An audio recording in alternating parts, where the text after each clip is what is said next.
Hello, ladies and gentlemen, and welcome to the Discriminating Gamer. You know, my friends the other day told me that we were going to go sledding. We went skiing instead. I felt misled. Today, we're going to be looking at my top 10 most played games according to BG Stats. Well, since I've been recording them. Okay, ladies and gentlemen, several years back, 10, 9, I don't know. It's been a long time. I started using BG Stats because I wanted to start recording all of my plays, see what I'm playing the most of and everything else. And for the most part, I've been doing a pretty good job of making sure that I get all those recorded. Now, I know I've missed some here and there, but I still have a ton of games logged and a lot of plays logged. And I know in one of the recent videos I did, somebody made a comment, or Cody did, somebody made a comment of, hey, what do you guys play the most? And I thought, you know what? This is easy for me to do because all I got to do is pull it up. So what I'm going to do is I'm just going to go down the list of my top 10 plays with two exceptions. One exception, sorry. There's two games on here, and I'm going to give these games here an honorable mention because they're just kind of short, quick little games. But these are board games, all right? These are games that you're going to sit down, you're going to play, and you're going to take a while to play. Nothing that's going to be, 5 minutes type thing or whatever. So what I want to do is I'm going to give you two honorable mentions. Now, my first one is a game that I played a ton with my kids. You can play games super fast, but it's Pitch Car. I've played a ton of Pitch Car with my kids. They absolutely love the game.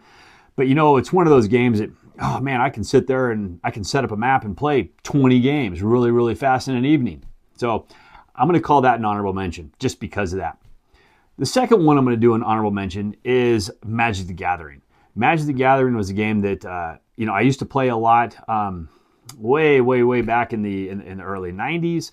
I played it a lot with my son. We had a lot of fun playing the game, but it's one of those that, you can just sit down and you can just play game after game after game after game. Some are fast, some take a little bit longer, but they're just really quick battle skirmish games. So I'm kind of leaving those out.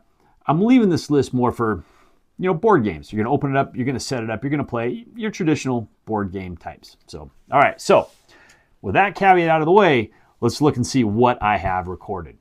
Now, number 10 is a game that I haven't played in a really long time, but I played it a lot when it first came out. I think it came out around 2016.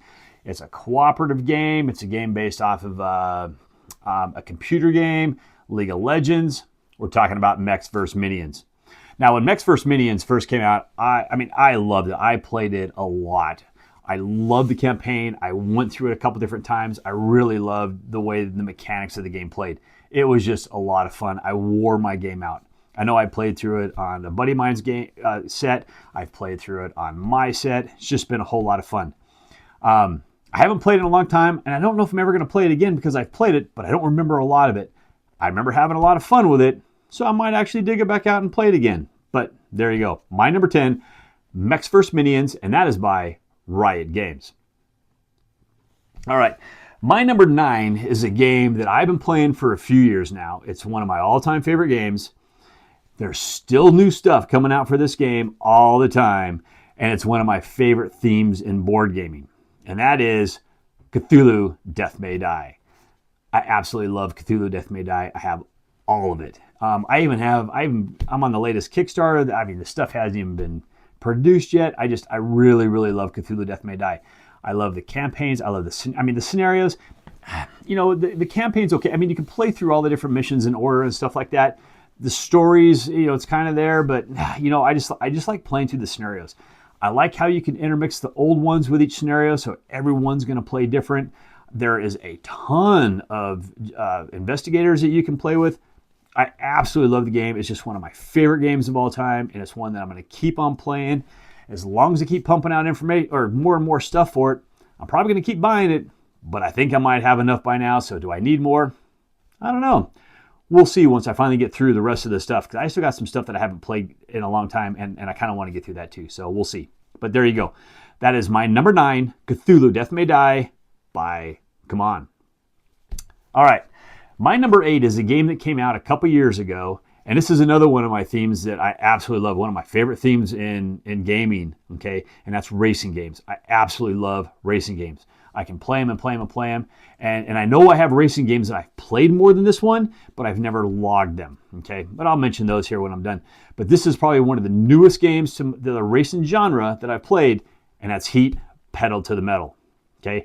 Now, Heat Pedal to the Metal actually is probably one of my favorite games at this point in time as far as car racing games, and that is because I can actually play it solo. And that's one of the biggest problems I have with car racing games is you just can't play them. You can't play them solo. You need a lot of people to play them. They're okay with 2, they're okay with 3 or 4, but man, I'll tell you what, Formula D, I've probably played that over 100 times. That's probably my most played game. I absolutely love it, but it's best with 6 or even 10 cars on the map. So a lot of times if I have 4 people, everybody's playing 2 cars, you're playing as teams. That's when that game really shines most, but it is a really long game because I will only do a 3-lap race. I'll never do a single lap race on that. Absolutely love that game. But Heat, Pedal to the Metal, I absolutely love the way they did the legendary drivers because they move really, really fast. When it's not your turn, they move, and I mean, you're looking at 15 seconds and you're back to your turn again. All right. I love the garage. I love how you can modify your car, and just everything about the game. To me, is just really, really fun. It's kind of got that deck management. I like how you have to deal with the heat. Oh, super great. There's an expansion coming out for it here, just right around the corner. I cannot wait to get my hands on that expansion. I'll be getting that the day it comes into my local game store. I know I'll buy it on day one. So there you go. My number 8, super fantastic game, Heat, Pedal to the Metal by Days of Wonder. All right. Now my number 7 is a game that I played. I haven't played it in a while, but I still love the game, and I kind of want to go back and play it, and there's a new version that came out that I'm going to be playing here pretty soon. But this game I played so much because this is probably my youngest daughter's favorite game of all time, and that's Flashpoint Fire Rescue. My youngest daughter, oh my gosh, this game, she loves this game. Whenever we sit down on the table and play it, boy, she's going to manage everything. She's all over the place. She absolutely loves this game. She plays the Steam version of this game. We played the board game version. I have all of the expansions. I know they came out with like a Legacy flipbook, a new one that just came out. That just got delivered to me not too long ago. I still haven't had a chance to open that one up and play it. Unfortunately, my daughter's in college right now, so I don't get a chance to play it with her. But yeah, we played so much Flashpoint Fire Rescue. I think all of my kids, except for my youngest daughter, got tired of playing the game. We played it so much, but I'll always play it with her. I'll always play that game. I think it's a fun, great game. Absolutely love it. But my number 7, Flashpoint Fire Rescue by Indie Boards and Cards. All right. Now, my number 6. My number 6 is a dice version to one of my favorite games, and one I haven't played in a long time. But it's kind of a simpler version of the game, but it's one I find that I can get to the table more often, and it's definitely one that I can take on road trips with my family and everything else, because the footprint is so much smaller, and it does have a little bit shorter play-in time. But that is Pandemic: The Cure. Now, I absolutely love Pandemic. Pandemic is one of the games that got me into board gaming, really started accelerating my board game experience, and I'll still play Pandemic. It's a fantastic game. But Pandemic: The Cure, I find it to be harder, just because the luck from the dice rolls. Dice don't go my way. They're really, really bad for me. But I still like playing dice games. But I find this game to be harder, but I find this game to be really fun, really stressful, really intense. Absolutely love it. Pandemic: The Cure. I'm going on vacation here in the end of the month. It's probably going to be going in a bag with me because my family loves it as well. I can play it anywhere, and we always have a good time whenever we play it. Super easy to play, really fun. But there you go. That is my number 6, Pandemic: The Cure by Z-Man Games. Okay, my number 5 game is a game that came out last year and is absolutely phenomenal game. It is a war style game. It's kind of like a Hex Encounter war game, but it's futuristic. It's kind of fantasy. It's exploration. It's just so much different stuff. This was in fact my number 1 game of 2024, and that's World Spanner Factions. And we'll just throw set 1 heroes up, but I got heroes 1, 2, set 3. Absolutely fantastic game. I'm just finishing up the campaign. I think I got 1 mission left in the campaign, and I'm going to be done with that. I'm hopefully going to get that finished up here really soon. Oh my gosh, the campaign is so phenomenal. It changes the game. It makes the game even better for me. I can play it solo if I want. I'm currently playing it with one of my other groups as a 4-player game. super fantastic. Just being able to work together, talk through how we're going to be able to get our heroes and our athletes, how we're going to merge them all together, how we're going to play the different things, how we're going to try to figure out how to win this game. Oh man, it has been intense. It has been a nail biter. It has been just so much fun. And even when I play it just as a skirmish, it's like team versus team. It's like, hey, let's just go out and let's just see who's going to win. Still so good. So many characters in this game. No two cards are the same, and there's hundreds of cards. There's like 100 and some odd characters in this game. Oh my gosh, the platters. There's so many different platters, so many different factions, so many different keys. You'll never play the same game twice. It's always a blast. And trying to figure out how you're going to put your team together is super phenomenal.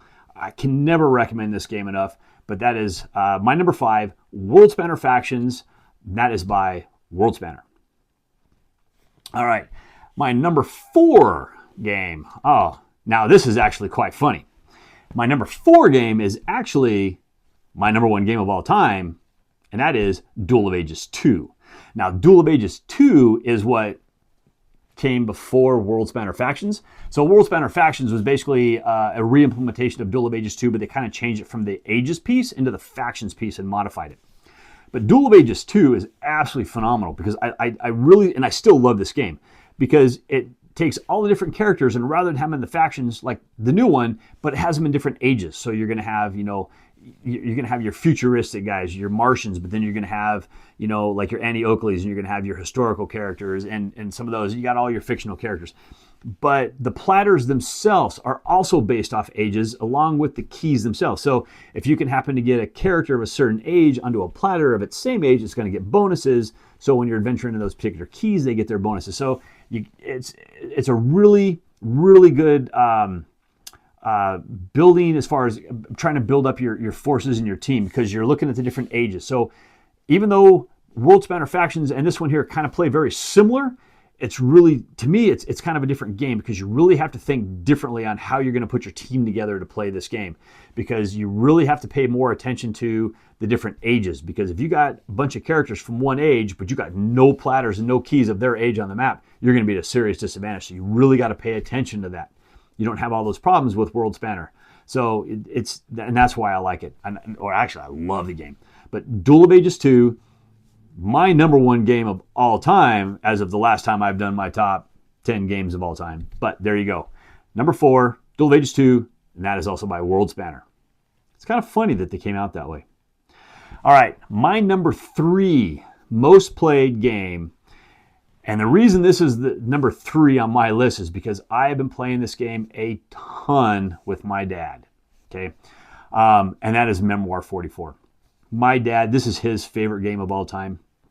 It's getting harder for him to play it, but I've played this game so many times with him. We've gone through all of the scenarios in the core. We've been working on all the different scenarios for all the different expansion packs, and it is just so much fun every single time we play this game. I love sitting down, and I love playing this game with my father, and just really enjoying that time. Every time I go on a vacation, he's like, "Hey, did you bring Memoir 44?" I'm like, "No," because I don't really want to destroy it. It is hard. It's hard for me to travel with it with all the extra stuff I got to bring, and I never have room. So we always either got to play it at my house or his house, but that's okay. But Memoir 44, I really enjoy the game. It's still one of my favorite games. I love the game. It's simplistic.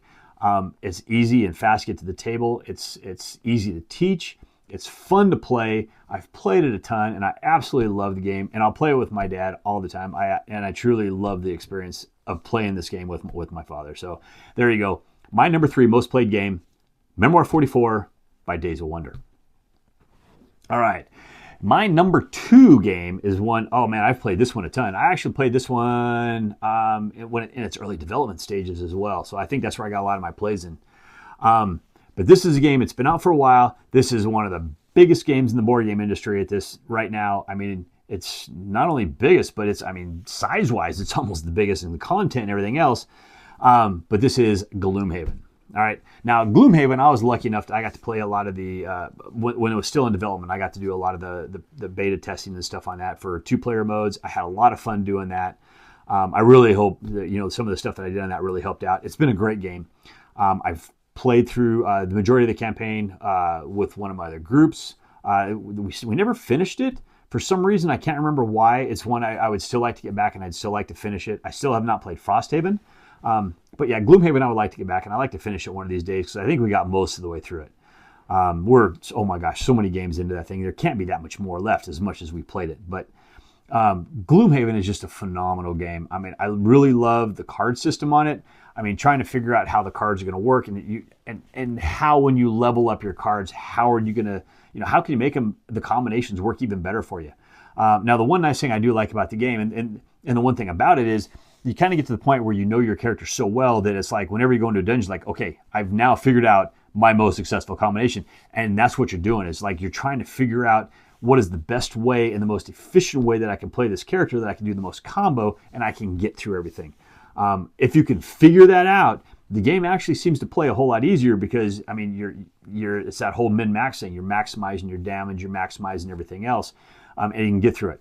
But each scenario is going to throw its own little monkey wrench in there, and you got to figure out how you're going to modify your deck, make those simple tweaks to it to be able to skate through those scenarios.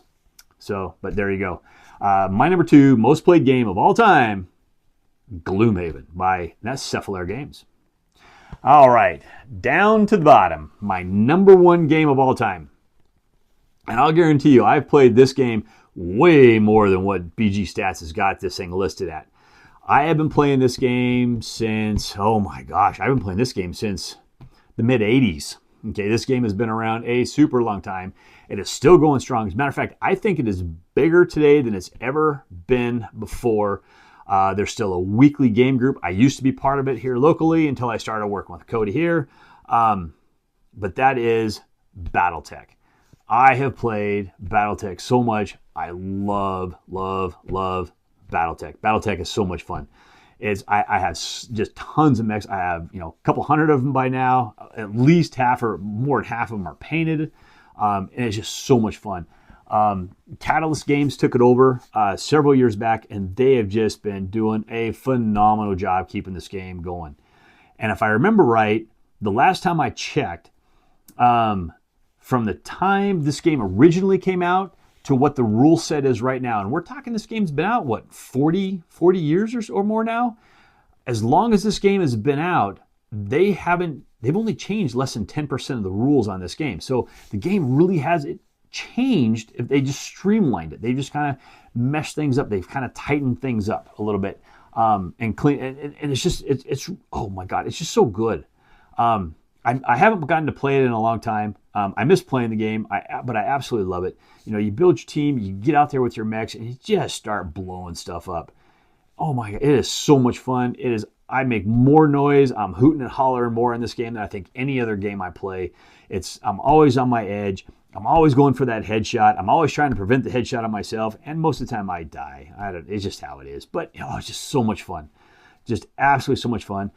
Absolutely love it.